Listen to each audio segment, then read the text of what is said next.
it's all about when you meet someone. I don't care what nobody say. They got to be attractive to you first. Well, yeah, that's actually true. That's true. Yeah, you have to be attracted to someone, but don't let the attraction play one part of it. And trust Right. me, trust people to be themselves and trust yourself that you can see them well because you will see everything that you know, not in just the man in the forged time. See, you really just can't get him in a situation where it's just you. Watch how he treats others, watch how he talks to people, watch how he responds to others. This should tell you everything that you're into.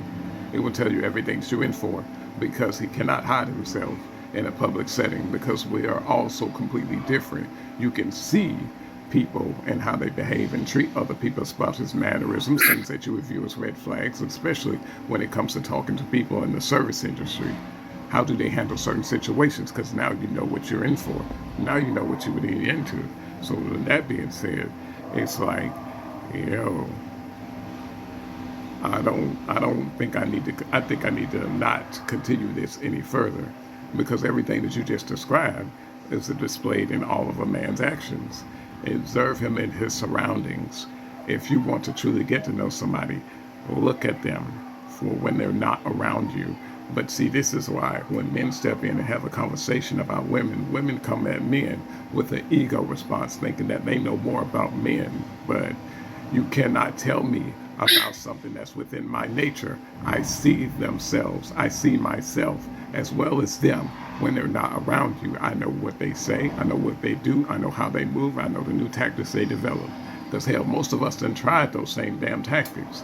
So with that being said, when you put your ego at defense and telling the guy, oh, you just being insecure or you just don't know what you're talking about, that is completely far from the truth. Because when it comes to men, we are very adaptable to situations. You can place a man in any situation. He will come up with a way to come out of that situation regardless. The point that matters is if you keep on trying to hold your emotional knowledge of a man to your only limited space of being in relationships with them, you've never truly seen them outside of yourself. Like you can't observe what we observe because they're not always going to be around you. You're always going to miss seeing something. And what we pointed out is now flipped on us as, oh, you're being jealous. We know when another man's looking at you like prey, or he's looking at you like you're an easy mark, or he's looking at you like you're a gullible fool. When we try to warn you, it's like, hey, that man trying to, man, you just made because I didn't choose you. No, that's got nothing to do with it. I'm literally just showing you that, hey, yo, this man is trying to play you.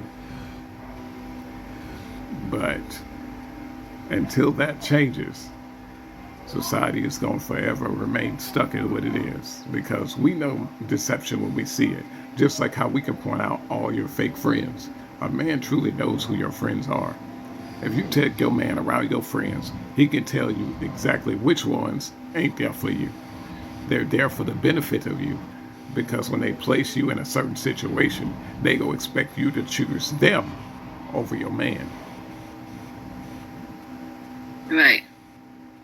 Because you can always have right. girls. And if they're a real friend, they is not going to come try to be in your business.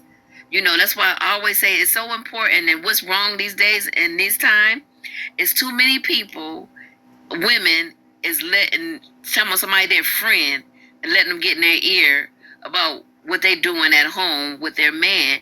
And other woman should be telling you what to do in your home.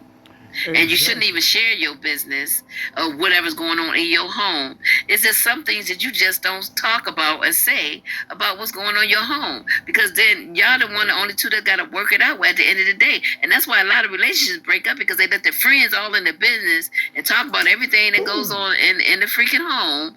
And that's about that man, that's his kingdom. That's his head of his household. Nobody else's business about what's going on in their household. And so saying that allows the enemy tactics to work because now you got other people going on instead of worry about their own business. It's a lot of us that we talk about we got our own stuff going on, but we in somebody else's business. We can't fix nobody else's business because we ain't got nothing to do with their business. That's their business. My household, and if I have my man, nobody ain't gonna know what goes on under my roof. Because I ain't gonna allow the enemy to come in and be in my ear, trying to go against me. Because if it's a real friend, she ain't gonna tell you nothing negative. She's gonna try to encourage you, say work it out. If you can't work it out, whatever. But nobody ain't gonna sit there and be like, oh, you need to leave him. Those ain't friends. Those ain't friends.